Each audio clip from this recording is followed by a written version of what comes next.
los políticos tratan al electorado como idiota.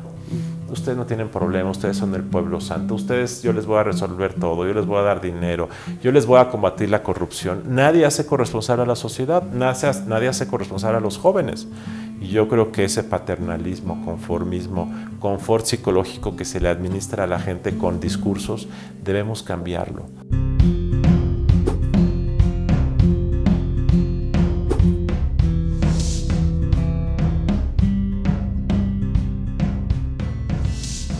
Fuiste presidente del Instituto Federal Electoral en aquella época, en 2006. ¿Cuáles son los puntos vulnerables que tú ves para esta elección, dada la experiencia que tuviste en las elecciones presidenciales anteriores, Luis? Hay varias amenazas que están en el panorama. La primera amenaza es de carácter logístico, que es que se centralizó el modelo de organización electoral y hoy además vamos a tener la elección más grande en la historia de México. Que sean muchos cargos y que sea un proceso centralizado puede crear cuellos de botella que estallen el día de la jornada.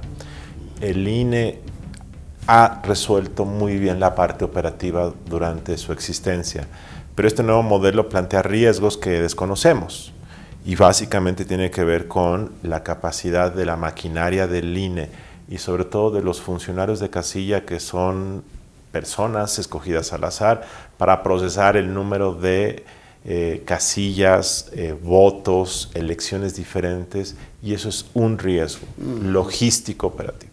El segundo riesgo tiene que ver con la aceptación del resultado.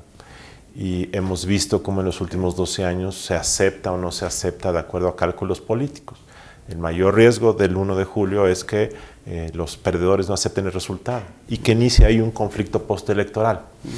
Gran riesgo. Más allá de que el INE dé o no a conocer un conteo rápido, la hora a la que lo dé, creo que eso es secundario. Creo que la tentación del madruguete, o sea, de salir antes de que el INE dé resultados, o bien salir después a decir que se desconoce, es un riesgo que tenemos. Perdón, digamos, el madruguete tú lo ves como una posibilidad latente, sí, claro. Y que... Bueno, lo vimos en 2017. Puede darse de manera... Sí, claro. Casi inminente. No sé si inminente, pero es una posibilidad. En 2017, a las 6 de la tarde, con un segundo, cuando acaban de cerrar las casillas, salió Ricardo Anaya, sin información, a decir que el PAN había ganado las 3 elecciones en competencia. Sí. Está ocurriendo. Y antes de las 8 de la noche en 2016, teníamos como 30 candidatos ganadores a gobernador. Una elección donde se compitieron 9 lugares, hubo 30 ganadores, todo el mundo decía que había ganado y ganado. Entonces ya está ocurriendo. ¿Por qué no va a ocurrir el 1 de julio? Y después de la elección, el mayor riesgo es la legitimidad del nuevo gobierno. Dependiendo quién gana y por cuánto gana, un riesgo es que el nuevo gobierno inicie en condiciones de fragilidad institucional, de desconfianza y de incredulidad. Eso es un riesgo. Ahora, digamos, estos 3 riesgos que mencionas, bien, doctor, son riesgos que se han deteriorado, digamos, o han crecido, dicho de otro modo, ¿han crecido respecto de las últimas elecciones presidenciales? El primer riesgo, que es el logístico operativo, es nuevo porque tenemos una nueva ley. Esta elección presidencial se va a hacer con una ley que todavía no se prueba para una elección presidencial. Segundo riesgo, que es el riesgo del madruguete y del desconocimiento, eso lo hemos tenido. En 2006 fue en su máxima expresión, en 2012 estuvo más atenuado. No es nuevo, pero como esta elección son muchos cargos en disputa, pues puede haber más litigios que antes. Y el tema de la legitimidad lo tuvimos ya en 2006. Lo tuvimos parcialmente en 2012, ¿volverá a ocurrir? Pues depende. Si gana López Obrador no va a haber ese riesgo, porque va a haber cierta lectura, percepción de que fue una elección justa, democrática, si gana López Obrador. Pero si no gana López Obrador va a haber un problema de legitimidad, sea quien gane, porque ya está construida así la narrativa en un segmento del 30% de la población. Para ese segmento del 30%, si no gana López Obrador es porque hubo fraude, irregularidades, conspiración, y ese núcleo de población no va a aceptar el resultado. Entonces eso ya es un hecho que ya no se puede cambiar. Hoy tenemos una sociedad frente a potenciales resultados, digamos, de esta naturaleza, Hoy tenemos una ciudad más dividida que lo que tú viviste hace 6 años. Digamos, más dividida como para tener estos riesgos postelectorales. Sí, primero hay más desconfianza hacia las instituciones políticas. En 2005, 2006 la confianza en el IFE era del 60, 70%. Hoy está entre el 30 y el 40%. Dos, el humor social se ha deteriorado. Hace 12 años el país estaba en crecimiento, la tasa de inseguridad, la tasa de paz del país era la mejor en la época moderna. Había 7 homicidios por cada 100,000 personas, 2006. Hoy hay 20, 21. Son otras condiciones. 3, hoy hay focos de ingobernabilidad muy localizados en algunas regiones del país. Entonces hoy la sociedad está más cansada, está más harta, desconfía más. Sí es un contexto político y social más difícil que el de las elecciones presidenciales anteriores. Ahora, las elecciones del 2006 tuvieron como elemento central, y tú lo mencionas en algún artículo, tuvieron como elemento central estas campañas negativas o estas campañas de ataque contra el adversario. Lo que hemos visto en las precampañas es lo mismo. ¿Crees que esto va a marcar el derrotero de las campañas que van a iniciar a partir de finales de marzo? Sí, así son las campañas en todo el mundo. Así fueron en el 2006, así están siendo ahora. A pesar de las prohibiciones ingenuas de la ley que te dice que no puedes denigrar o puedes calumniar a tu oponente, el hecho es que está ocurriendo y va a seguir ocurriendo y así van a ser las campañas. También combinado con propuestas. Yo también creo que en esta campaña, como nunca antes, hay muchas propuestas. López Obrador ha publicado un libro de su autoría y luego un proyecto de nación. No hay ningún candidato que haya propuesto tantas cosas. Podemos cuestionar su consistencia, su viabilidad, pero hay propuestas. José Antonio Meade ha venido haciendo algunas propuestas muy específicas. Anaya es el que menos cosas concretas ha dicho, pero tiene ahí una propuesta de renta básica universal. Nos dijo que él quiere un mando mixto policial, nos ha dicho que quiere un gobierno de coalición. Hay cosas esas que me parecen muy riesgosas e inviables, pero sí hay propuestas. El hecho en realidad es que a la gente no le interesan las propuestas. La gente solamente quiere oír una o dos cosas muy básicas, quiere saber quién va a ser el vengador de los corruptos. López Obrador ha ganado esa confianza en que él va a vengarse de la mafia del poder y para un segmento de la población eso es lo único relevante. O bien que va a duplicar las pensiones para la tercera edad.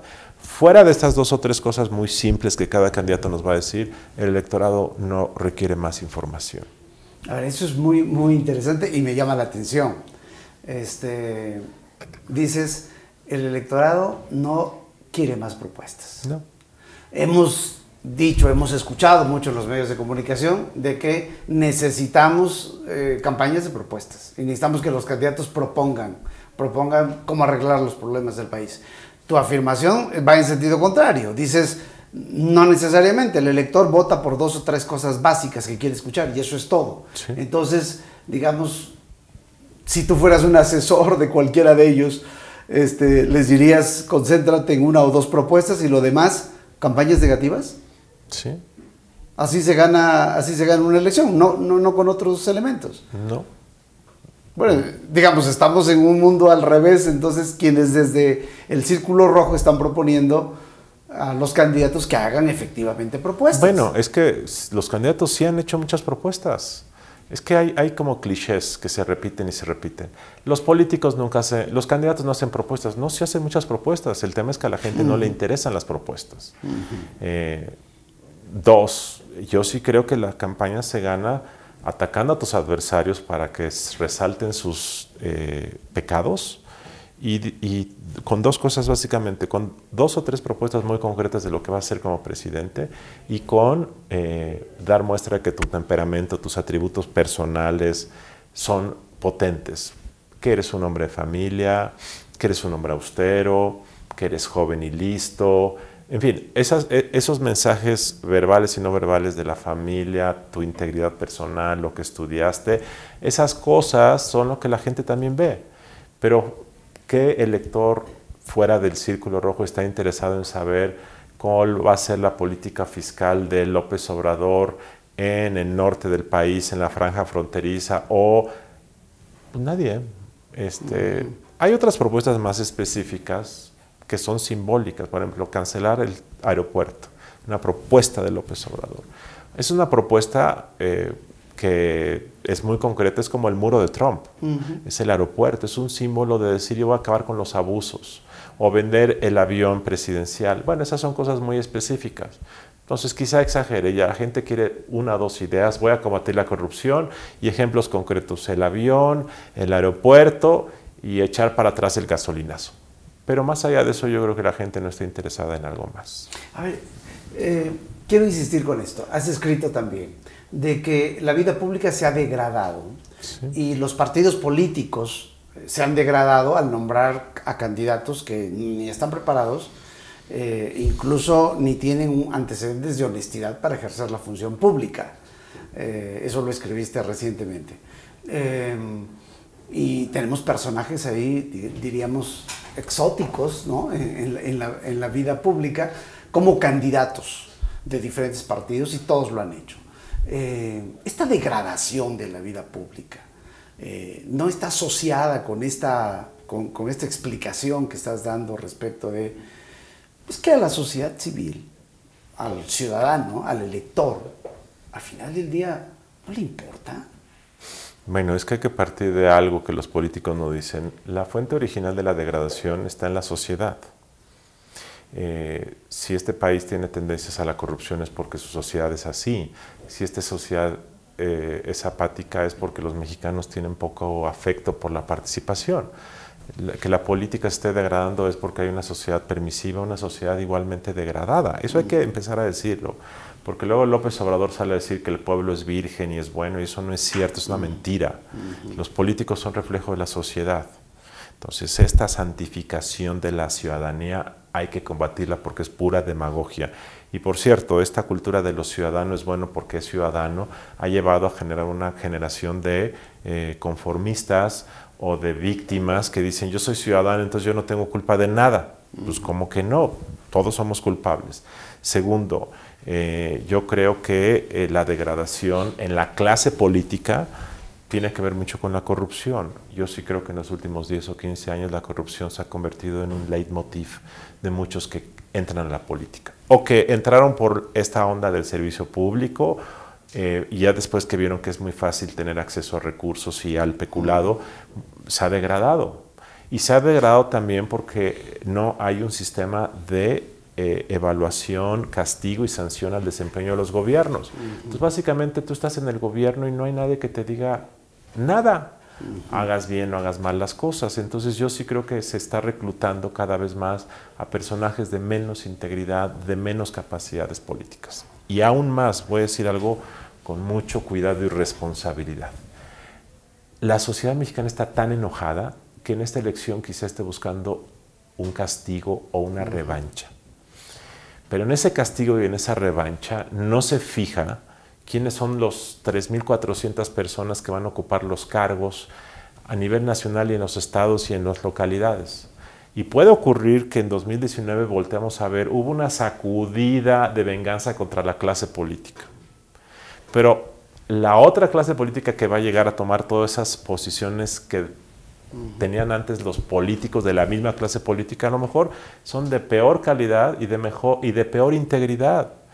Entonces podemos tener un efecto de desplazamiento de muchos políticos y la llegada de otros políticos que no son sino los mismos de los que se fueron, pero con menor calidad y menor integridad. En esta ola de querer cambiar y de querer castigar y de querer vengar podemos acabar con problemas de gobernabilidad a nivel local, sobre todo, sumamente graves. Hay muchos congresos que se van a renovar y no dudes que de esos 27 que se van a renovar este año, en la mitad de ellos ganen personajes que ni siquiera tienen idea del negocio legislativo, que ni siquiera tienen las habilidades y que entonces van a llegar para combatir la corrupción de la mafia del poder y acaben por reproducir lo mismo que había antes. Ahí déjame introducir a los jóvenes, porque somos un país de jóvenes y en esta elección pues van a jugar un rol importante y sobre eso quiero preguntarte. 1/3 de los electores, ¿no? Más o menos menores de 29 años son jóvenes, ¿no? Y de esos 3.8 millones van a votar por primera vez. Pero el ausentismo de los jóvenes es histórico. Digamos, son los que menos salen a votar según las estadísticas. ¿Qué rol en esto que estamos platicando, de la corrupción, de la degradación de la vida pública, etcétera, qué rol van a jugar los jóvenes? Estos jóvenes que pueden definir una elección si se decidieran a salir a votar. ¿Van a jugar algún rol o cuál es tu expectativa? ¿O simplemente no va a pasar nada? Con la información que uno ve, lo más probable es que no tengan ninguna relevancia. Y otra vez, los políticos van a decir que los jóvenes son el futuro, que los jóvenes, y la verdad es que eso es falso.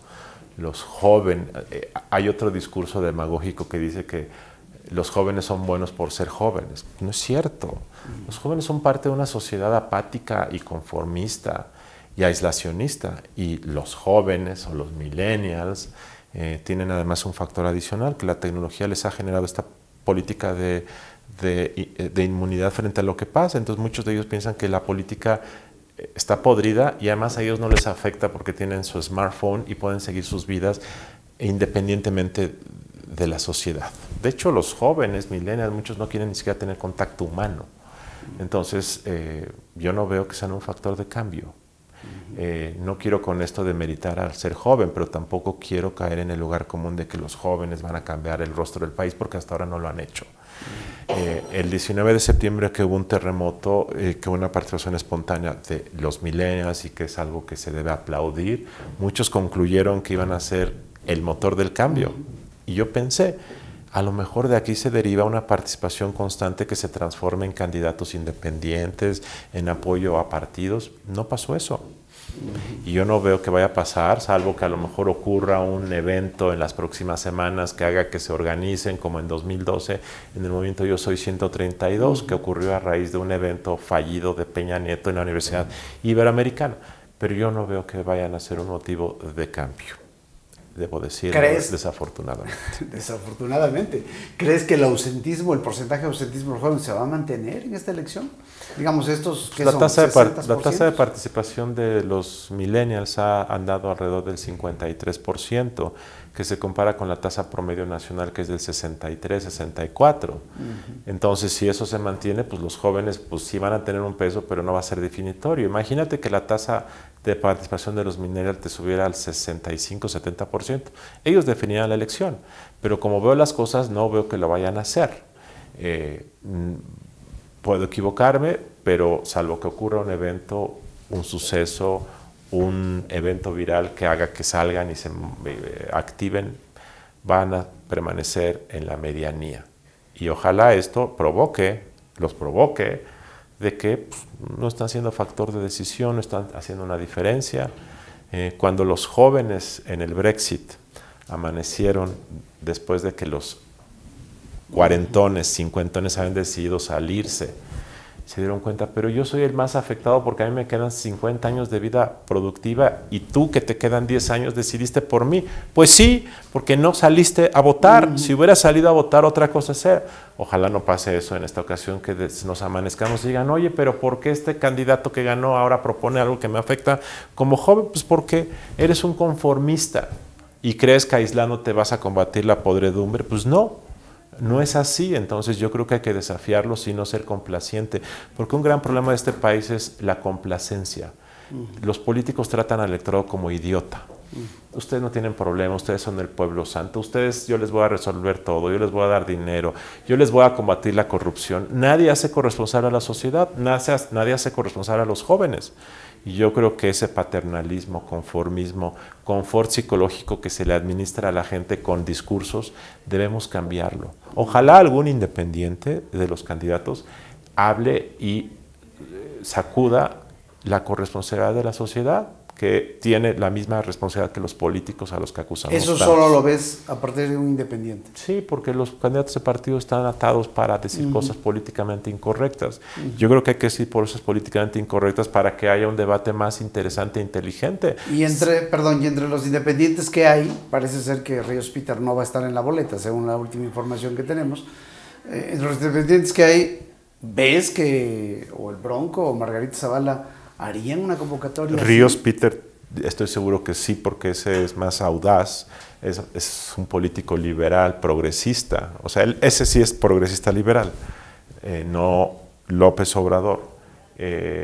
Yo creo que el Bronco de repente dice cosas, pero él también es paternalista. O sea, él con el término la raza le da el avión a la sociedad. López Obrador es con el pueblo, la raza. O sea, esos conceptos denigran a la gente, denigran al electorado porque los tratas como, como algo amorfo. Sí. Y como si fueran por sí mismos ya algo bueno que debiésemos aplaudir. Pues no sé lo que va a pasar con Ríos Peter, ya lo sabremos pronto, pero yo creo que solo por ahí podría venir una sacudida al electorado. Ahora, tú fuiste presidente de la autoridad electoral y estuviste en esos momentos cruciales de lo que es organizar una elección presidencial y vivir todo lo que se vive en una elección presidencial.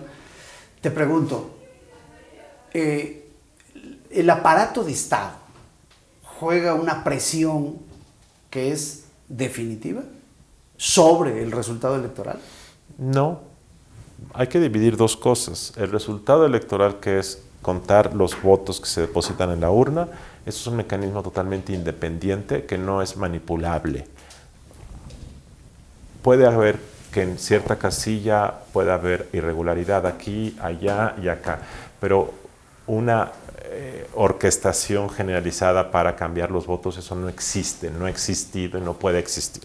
Y ahí el Estado o el gobierno o Trump, no hay manera de que intervenga en el sistema. El sistema está blindado para que una vez que entre el voto a la urna es inviolable. Eso está en el imaginario popular, digamos. Porque... Eso sigue estando porque López Obrador dijo que hay fraude y porque otros, Ricardo Anaya dijo que en Coahuila se habían robado las urnas el año pasado.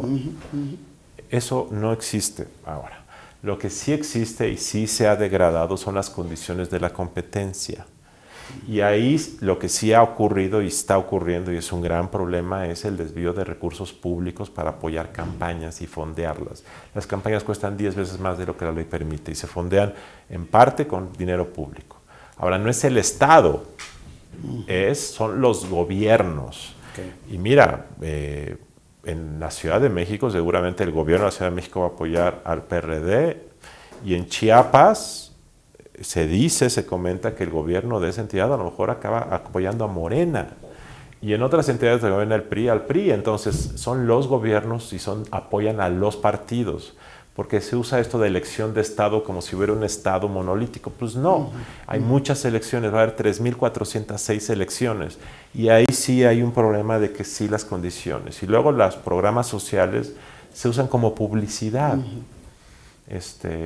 Nada impide que tú eres gobernador, salgas a repartir televisiones en un estadio. La ley no lo prohíbe y se está usando desafortunadamente. Los medios, doctor, los medios, ¿cuál es tu valoración? Ustedes aquí en Integralia llevan, digamos, un seguimiento muy puntual y muy preciso respecto a la cobertura mediática de las precampañas y seguramente las campañas electorales. ¿Cuál es tu valoración respecto de la actuación profesional, yo diría, de los medios frente a un evento tan relevante como son las elecciones presidenciales? Déjame hacer antes un comentario al margen de las campañas. Yo estoy muy preocupado por el proceso de degradación de los medios de comunicación en México en general. Hay excepciones, pero el dinero los está pudriendo. El exceso de dinero público, legal e ilegal, porque está registrado como los presupuestos de comunicación social y de publicidad gubernamental se han detonado desde el gobierno de Felipe Calderón a nivel federal y en los estados. Y hay también donaciones en efectivo. Entonces, eso está pudriendo a la industria. Primer comentario. Y es corresponsable el gobierno y la industria, o las industrias de medios. Habiendo dicho lo anterior, en una campaña, en una elección con tantas elecciones, con tantas campañas, los medios juegan un papel de cobertura de los hechos y también de parte interesada, porque reciben mucho dinero de los gobiernos. Otra vez, reciben mucho dinero del gobierno federal que encabeza el PRI, pero en las entidades hay muchos gobernadores de otros partidos que dan mucho dinero y por lo tanto tienes una cobertura distorsionada por el ente de esa cantidad de dinero fuera de control. Entonces, todo lo que vemos en una campaña tiene también un interés económico o un pago de un servicio que se está proveyendo a quien te paga. Y también las campañas, muchos medios cobran por cubrir campañas, sobre todo en el ámbito local. Se tienen que firmar convenios de publicidad y los candidatos tienen que pagarle al medio local, a la estación de radio, al periódico local para que les cubra. Eso está ocurriendo en todas las campañas.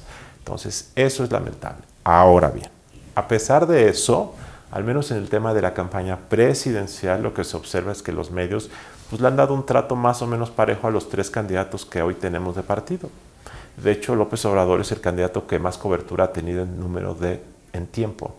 Y yo creo que ahí los medios sí se cuidan mucho en el caso de las campañas presidenciales porque como están siendo monitoreados por la UNAM y el INE, en qué porcentaje de tiempo le dedican a cada uno, más o menos sí hay una cosa de equidad, que tú como elector, si quieres saber qué hace cada candidato, los medios lo están reportando. Ahora déjame te interrumpo, doctor.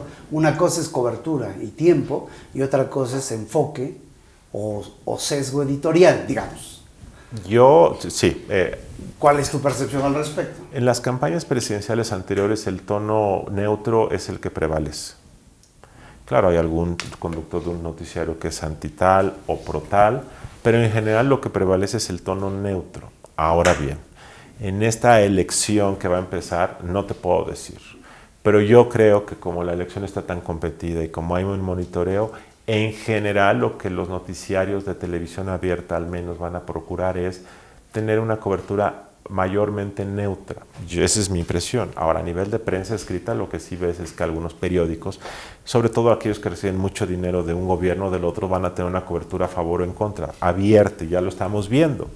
Eso también es cierto. Entonces, pues así las cosas. ¿Crees que dentro de los medios, y para ir terminando, doctor, incluso, digamos, las plumas, la clase intelectual, el círculo rojo, como les llamamos, que son ahora una parte muy importante, sobre todo de los medios escritos y también de los medios electrónicos, porque tenemos medios más de opinión que de información ahora en México, o esa es por lo menos mi percepción y yo la suscribo, ¿crees que allí también haya una especie de falta de balances en los medios? En cuanto a la opinión de la propia clase intelectual. Otro comentario. A mí me parece que los medios están pudriendo también de tanta opinión. Y yo soy parte de ese mercado de opinología. Es un exceso. Es un exceso. Y claro, para un medio de comunicación, sobre todo escrito, pues lo más fácil es contratar a 20 personas que llenen sus páginas, porque la investigación no paga, pues porque como te pagan los gobiernos, pues ¿para qué investigas? En fin, pero esta es una degradación adicional. Yo creo que todos estos opinólogos, yo veo muy poco profesionalismo en general. Yo creo que todo el mundo dice lo que se le ocurre. Yo creo que hay poca labor de preparación de los textos de artículos de opinión. Cada quien escribe lo que leyó o lo que cree, nadie se pone a documentarse. Hay una enorme irresponsabilidad en la comentocracia mexicana. Hay un enorme confort, flojera de hacer el mínimo esfuerzo porque, otra vez, como los medios de comunicación abren la cartera para comprar opinadores, les pagan, muchos con ingresos que les dan los gobiernos, pues se está deteriorando también eso, la verdad. Entonces, la opinología, pues a veces solamente reproduce lugares comunes, la verdad, y son pocos los opinadores que traen datos, cifras y que además siembran el lugar común. Esa es la verdad de las cosas también. Pues te agradezco mucho, doctor, por este tiempo. Gracias, Amar. Y bueno, vemos una ruta no muy tersa de aquí al 1 de julio del este año. Sí, y ojalá las cosas salgan bien. Pues te agradezco mucho. Gracias. Un placer. Gracias por la entrevista.